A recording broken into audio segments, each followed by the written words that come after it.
Lahat tayo gusto mapasaya ang mga anak natin. Pero minsan, hindi talaga natin pwedeng pagbigyan lahat ng gusto nila. Kaya paano mo matutulungan ang anak mo na harapin ang pagkadismaya? Una, manatiling kalmado kapag sinabi mong hindi. Mahirap yan, pero ang pagiging kalmado mo ay makatulong din sa kanila na kumalma. Sunod, ipaliwanag kung bakit. Gumamit ng simpleng salita, tulad ng hindi natin ito mabibili ngayon, pero pwede tayong mag-ipon para dito. Turuan silang maghintay sa pamamagitan ng pagtatakda ng maliliit na layunin, tulad ng pagkuha ng pabuya pagkatapos ng gawaing bahay. At purihin sila kapag maayos nilang naharap ang pagkadismaya.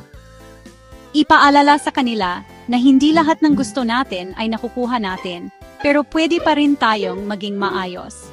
Hindi ito madali, pero ang maliliit na sandali na ito ay nagtuturo ng malalaking aral. Mahusay ang ginagawa ninyo. Magpapasalamat din sa inyo ang anak ninyo balang araw.